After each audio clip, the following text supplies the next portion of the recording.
Morning. Pure imagination. So this year we are talking about creating a spiritual foundation. And this month we started looking at the tools and all the things that we're going to be using to construct that foundation, to establish a firm place from which to spring forward and create and recreate our lives. We started the first week talked about meditation as really a tool to kind of clear the area we want to work with, to calm the waters, so to speak, or maybe to give the gerbil committee something more affirmative to work with, right? Quiet them down, calm those things. And then last week, Reverend Joe talked about visioning, which is really inviting in and being ready and willing and able to receive new ideas, a new way of seeing things, maybe to invite in an entirely new perspective on life itself and the way we want to live. Being able to set aside all those little preconceived notions we may be holding on to about who and what we are. And so this week, I want to talk to you and invite you to look at journaling and maybe look at it in a new way. So I remember when I was early on my journey and even in ministerial school, taking practitioner classes and things like that, every class I walked into, they talked about journaling. And I'd go and I'd buy another journal and I'd be really good for about a week or two, maybe 2 or 3 days. And then that journal would find its way onto a shelf. Does that happen to anybody else? Or am I the only one? How many of you have a journal with like 3 or 4, maybe 5 pages, maybe a dozen pages, and all the rest of the pages are blank and it's sitting on the shelf?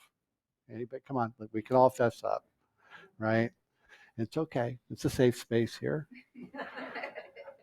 No judgment going on here. And so I'm going to talk about journaling today. I go through phases. I'm real good about journaling for a day or 2 or 3 or a couple of weeks, and then I'll set aside for a day or 2 or 3, and I'll pick it back up again. And I will share with you some of my journaling. And actually, I mean, if you look online, you look at my page or the church page or some of my other pages, you'll find some of my journal work there. It finds its way into the posting. So I'll share some of it. I've got 5 of them. I grabbed 5 random ones out of here, and at some point I'll say, well, somebody pick a number between 1 and 5, and you'll yell it out, and I'll read it. We'll go from there. But as I went and did my looking around on the internet for quotes around journaling, I found this one from the Duke of Wellington. I thought was really interesting. And the Duke of Wellington writes, "When my journal appears, many statues must come down."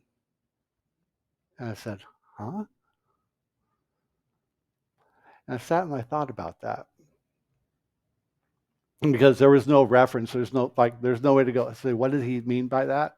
So I get to make it up. And the first thing that came to my mind is that when I start looking at journaling and I start reading and writing and meditating and making notes and doing my own journaling, one of the approaches that I take for myself is saying, okay, if I put everything up for grabs, what's possible? And I think that's one of the things that the Duke of Wellington is talking about, is what are the idols in my world that I'm willing to let fall in order to move forward? Because one of the things that I know to be true about my journaling process is that I get to write what I want. I get to say what I want because it's for me. Journaling is for me. Journaling is about my relationship with me. It's about my relationship with how I interact with the world. Natalie Goldberg writes this: whether you're keeping a journal or writing for meditation, it's the same thing. What's important is you are having a relationship with your mind. It's about my relationship with my mind, my heart, my spirit, my consciousness. It's about how am I going to frame my world for myself. So, because it's about my relationship with me, I get to figure out what works for me when it comes to journaling. Because I remember when I was first introduced to journaling, they were like, excuse me, well, make notes about whatever you're thinking about in class, or make notes about. They treated it like a diary. It's like I don't need. It's like every time I went to do that, I was like, I'm not. It just wasn't a way for me to engage. I could never really find my way into that, and that works for some people. But I just wanted to write. I wanted to write what came to my mind. I wanted to write what I was feeling in my heart. I wanted to explore me and my relationship to the people, places, and things, and my relationship to how I am, my understandings about how I'm relating to the world. So somebody pick a number between 1 and 5. 4. 3. 3 was the first one I heard. Okay, 3. We'll see what 3 is. Oh, that's a good one. Well, I like them all. I like them all because they're me. But anyway, so this is page 163 in my. So I'm working on a book. So this is on page 163 currently. It probably moved before we're all done. This goes like this. It says, I find my refuge in spirit. Spirit of love enfolds me and washes away the pain. Spirit of joy, fill my heart and chase away the sadness. Spirit of peace, wash over me, guide and direct me. Spirit of light, show me the way, allow grace to guide my steps. Spirit of beauty, shine my eyes, that I may say clearly your presence. Spirit of life, renew me, reveling in your presence now.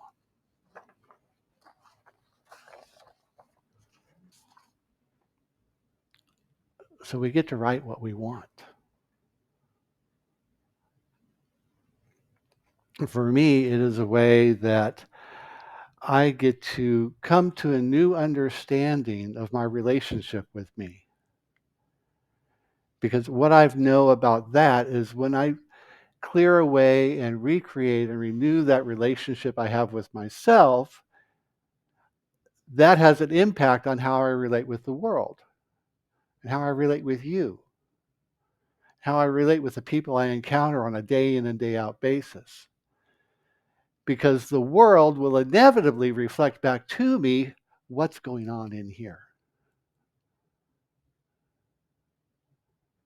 If I'm feeling chaotic in here, I'm going to find that out there. Because there really is no out there, because out there is all about what's going on in here, right? So as I renew and recreate and reconnect all of the stuff that's going on inside of me, as I clear away the chaos, as I bring peace to calming the waters, as I find the sense of joy and enthusiasm going on inside of me, guess what? It shows up out here. And even in the face of things that may appear to chaotic to others, I can find peace. I can stand still at the center of that storm and say, it's okay. All that stuff that's going on out, that eventually will settle down. That storm will eventually blow itself out. And I will just stay still right here and wait for that to happen. And the ability for me to do that has risen up out of the journaling process as one piece. That's just one piece. It's the journaling, the meditation, the visioning, and the rest of the tools that we're going to be talking about as the weeks unfold. The affirmative prayer, Reverend Jill is going to talk about next week, another tool. But they all work together. They all come together. And for me, what I use journaling for is a way to dig around, to uncover, to discover. A lot of the things, a lot of the thoughts and ideas that I may have taken on come up as a result. One of the tools that I used early on, it came out, I don't know how long ago, 20 plus years ago now probably, The Artist's Way, Julia Cameron, and the morning pages. 3 pages in the morning, stream of consciousness, no topic, no anything, no nothing, just write.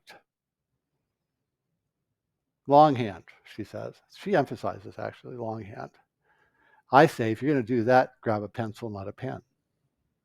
There's something different about a pencil. I don't know what it is, but it works. 3 pages, no editing, no nothing, just write 3 pages every morning. And it will free up the creative process in you. Stuff will come up that you haven't thought about for years will roll out. And for me, it was very much about uncovering stuff that I hadn't thought about so that I could look at it and let it go or hold on to it or work through it or whatever, but it was necessary in the process.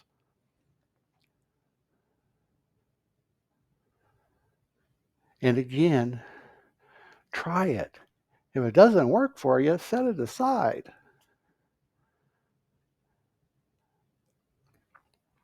But it, for me, it's going back to what Natalie Goldberg said about establishing and renewing and reconnecting with me.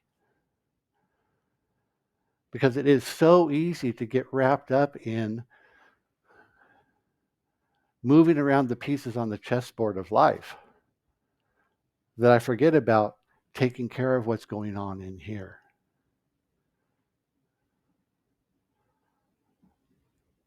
So what is it you want to do?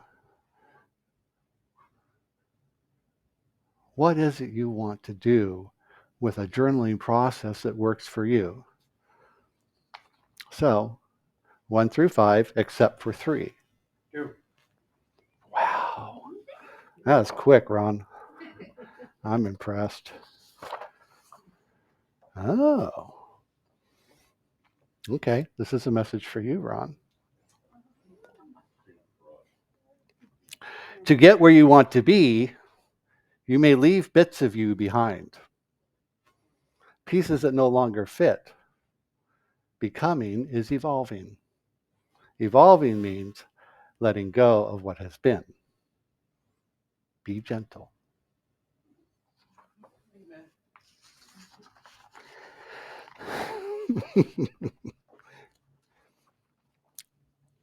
See, and that's, I remember writing that. In the last line, be gentle. That was the key.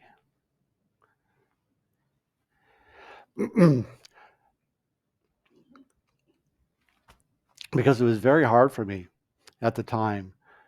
Because I was working through some heavy, deep stuff, and it was some dark stuff from my past, and working through all that stuff, and I had to remember to be gentle. Because at the time, it would have been very, very easy for me to just sit there and beat up on me for all that stuff I had done. Anybody else got a past like that? Yeah. So it's very easy I have found it over time, up until now, or up until recently, to really beat up on me for all that stuff. But you know what? The truth about all that stuff is that it served me to help create the me that I am today, to help build and deepen the compassion that I have, not only for me, but for others who may have been through the same kind of stuff. And so I get to be present and serve and support because now I have an understanding and I've built the compassion. And journaling was a big part of that process for me because getting it out, getting it on the page allowed me to get to a place where I could write that.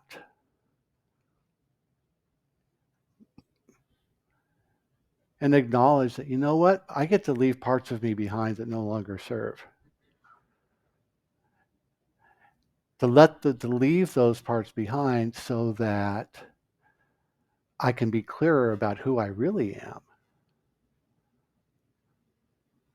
And be clearer, because of that, be clearer about who everybody else is behind all their stuff. Right? I get to have a deeper sense of compassion for the people that are in their own process still.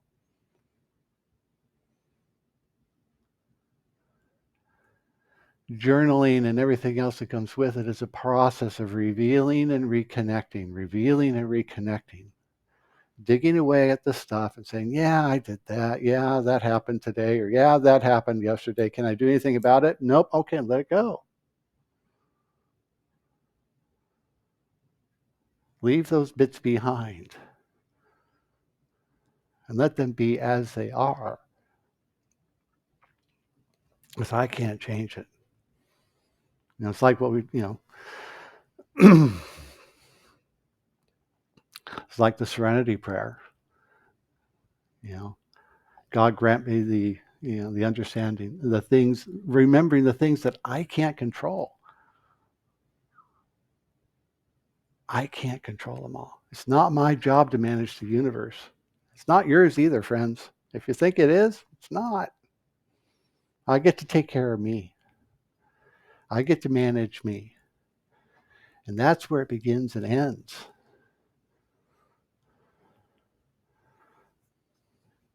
All right. What do we have left? Wow. Oh, this is a long one. Oh, okay. So bear with me. This one might go deep. All right. Oh, yeah. What was became again what is. I was broken, damaged goods. I was an RMA waiting for pickup and return. A torn bag on the dock, a dented can reduced for quick sale. Turn me around and maybe they won't notice. Then a crack in my armor, the light shines through, cracked open, but not broken. I remembered, I'm okay. Okay in the dark, okay in the light. All of me. And the hurting is growing, shedding tears and tear-stained armor. Shedding old skin, but don't scratch the itch. The itch that whispers, the itch that screams, calls to the old ways. Escape and hide. Hide and seek and hide.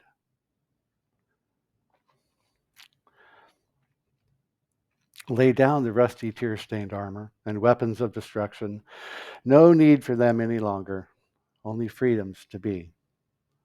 A while ago or more, I forgot.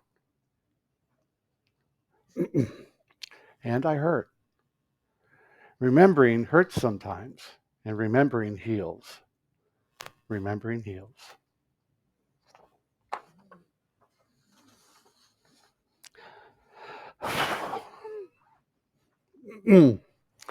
So, how will you choose to do your journaling? See, because it doesn't have to be just writing. It can be speaking into your phone out loud. It can be an audio journal. It can be painting. It can be drawing. It can be taking pictures. How is it, or what is it that you can do to get past that first layer of living inside? What is it that you can do to reconnect to the voice that remembers where you've been and the voice that remembers where you're going? And what is it that you can do? What is a practice, a way of reconnecting with all of this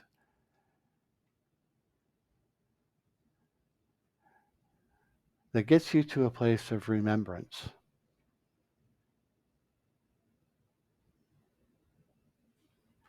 Remembrance and revelation. You see, because it's all a process for us of getting to a place where we reestablish a meaningful relationship with ourselves so that we can establish more meaningful relationships with the world and the people around us.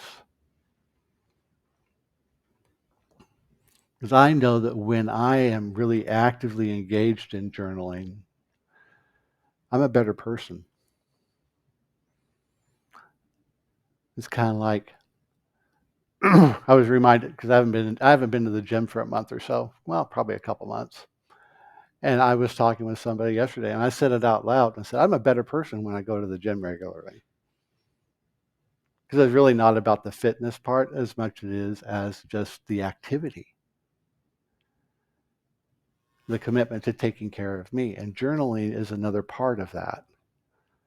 It's a commitment to taking care of me and filling my cup. It's like we're talking about, like you hear me talk about a lot. I say it a lot. Keep my own cup filled so that when I'm giving and sharing and supporting others, I'm not giving from the cup, I'm giving from the saucer. I'm giving from the overflow because I've taken the time to take care of me. And journaling is one piece of that. All right. So in closing, I've got two more. All of a sudden I look at the clock. I'm running long. All right. So I've got two more. I will read them. Actually, I have 5 and 1. Which one should first? 1. All right. 1 and then 5.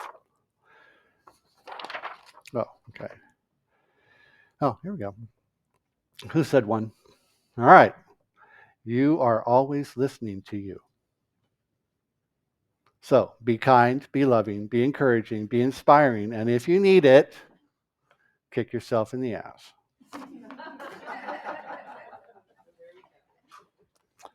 And number 5, I am still. I allow the silence to speak. And today I am.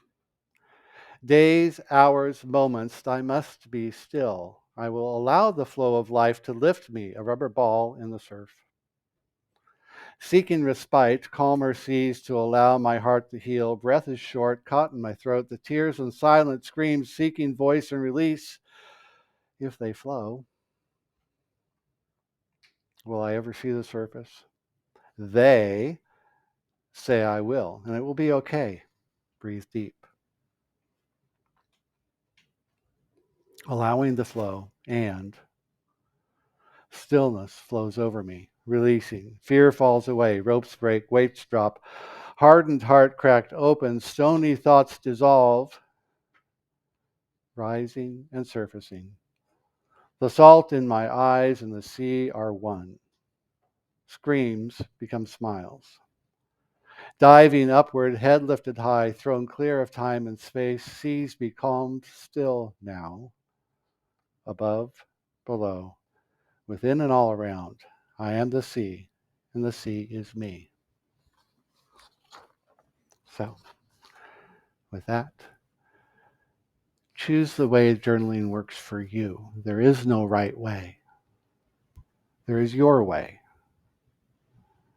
Remember, it's all about whatever the path is to reconnect with you,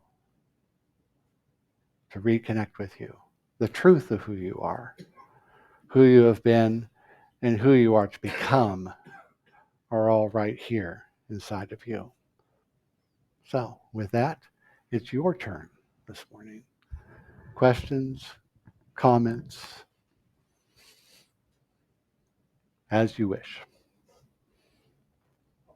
The three states of being, or senses, whatever one wants to call them, was the physical, the mental, and the spiritual. Okay. Okay, we're talking about the mental, right? Mm-hmm. Part of that, Mm-hmm. and physical to me, to be obvious, the mental and the spiritual connection. I'm not sure I understand exactly what that is, because for the last 20 plus years, I guess I've come to realize that my mind is a very dangerous place to be. And, because because my mind generates thoughts. Mm-hmm. All right, 99.9% of those thoughts are useless. They're meaningless, and so I've got a lot of trash up there, obviously. Mm-hmm. Now, how do I winnow out that to balance it out with a spiritual versus the mental? Okay.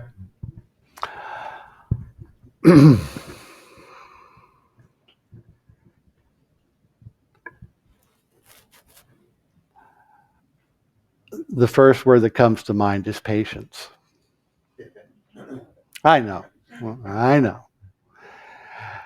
And if we go back to week 1, we talked about meditation, right? Meditation is a big part of that.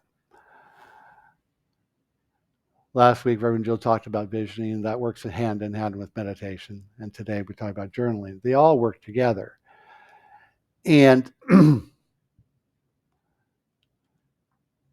the process of journaling, maybe let's go back to what we talked about Julia Cameron's, the morning pages, right? One of the things that did for me, and I can only speak for me, right? So one of the things that did for me is it helped reduce that, when you're talking about the 99% of thoughts, is it helped reduce the chaos of those thoughts. Because there's no specific topic involved. It's like whatever comes to mind, you just keep writing for 3 pages, for whatever it takes. You write stream of consciousness and you just write. And if it goes more than 3 pages, great. The intention is 3 pages. To write the thoughts, whatever comes to mind. And that helps reduce, for me, what it did was it helped reduce the chaos of the committee, the mental committee that engages, that is constantly going, telling me about what I did right, what I did wrong, what I have to do later, what I did earlier. Well, what about this, that, the other, all that stuff.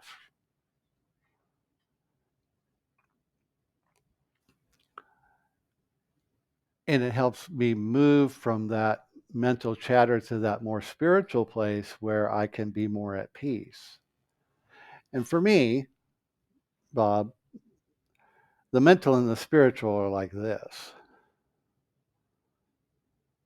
They're inherently connected, because for me, everything is spiritual. This is, how am I engaging it? Am I intellectualizing? Am I feeling, or am I managing to do both at the same time to keep them connected, to rather than having to make that 18-inch journey all the time, keeping them engaged with each other all the time, so that I'm not having to constantly remind myself to move to my heart. I'm there, right? That's the best answer I've got.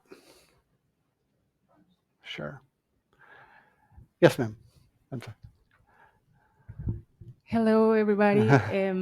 This is our first time here with my husband. I'm really, like, the entire meeting, my heart have been beating so hard, because everything that I have been listening to really sounds with my spiritual path. It's like every makes sense to me.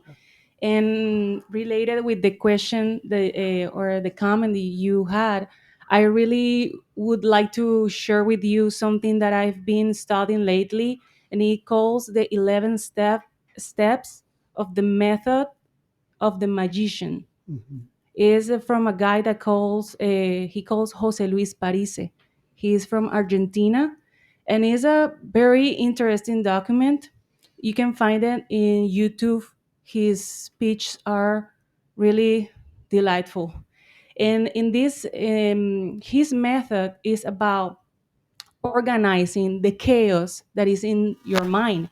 And he said, like, what is this method about? Is like the journalism is really a very good tool when it comes that just writing what is in your mind, and then you realize, oh well, it was a chaos in my mind. And like you said, it is a place very dangerous, but it also can be your best friend, because then you start organizing that chaos that you put in front of you. How? By the word. Mhm. So you realize what you have been writing, and then you start looking at where is the possible mistakes in that appears in front of me. For example, he always give this example that I think is funny. It's like, for example, when a person's always keeps saying, "I want a partner," or "I want to find a couple. I want to find a couple. I want to find a couple." So what appears in that person's life? A person that comes in couple, not a person that he can relate it or create a relationship. Is going so every time you realize what is in this chaos, and you write it down, or like you said, whatever it works for you, but you put it in front of you, you actually have a beautiful beginning to start with, and organizing that chaos through your own word. Thank you. Thank you. Thank you. Thank you. Thank you. All Very right. well said. Thank you. All right. Great. Thank you, Diane. And thank you and welcome. Okay. Practicing principles. So this week, where'd it go? Oh. I don't have it in front of me. So what did I write? Oh, there it is. Journaling is about engaging with ourselves, our intuition, our thoughts, ideas, and feelings that lurk just below the surface become more available when we choose to engage. So, if you are so inclined, let's engage for 3 weeks with the process. Let's commit to journaling in some form and inviting something wonderful to come of it. So, whatever form, whatever way you choose, journaling, writing, audio, painting, drawing, something, something. All right, for 3 weeks. So that's that. So let's take all of this inside and do some affirmative prayers and spiritual mind treatment this morning.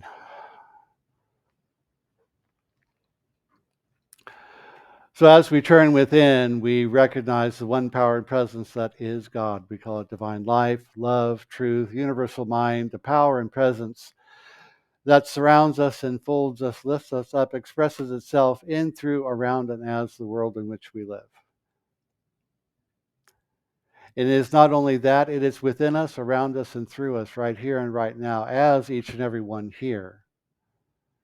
And so I speak this word for myself and for everyone in the space here or listening online,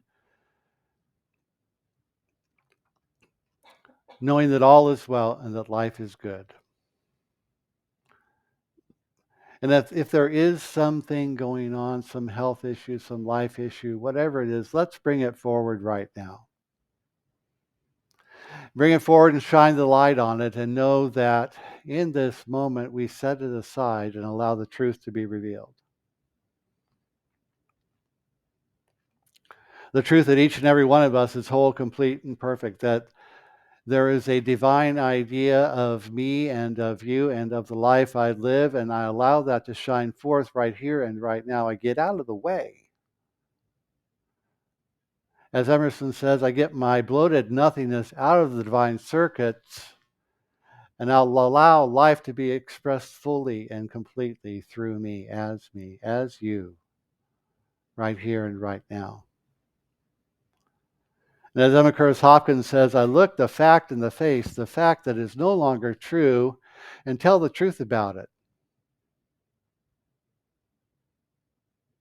The divine life is right there and right here, expressing in and through me. As love, as light, as life, as peace, as power, as beauty and joy, as enthusiastic activity in every area of my life.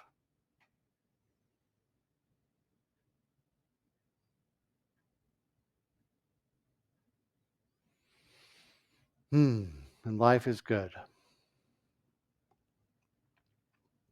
This is true of me, true of this spiritual community, true of the community that we serve, the city, the state, this country, this world, this universe in which we live is all in perfect and divine order right here and right now. We see it, we know it, we celebrate it, and we accept it. And so we let it be, and so it is.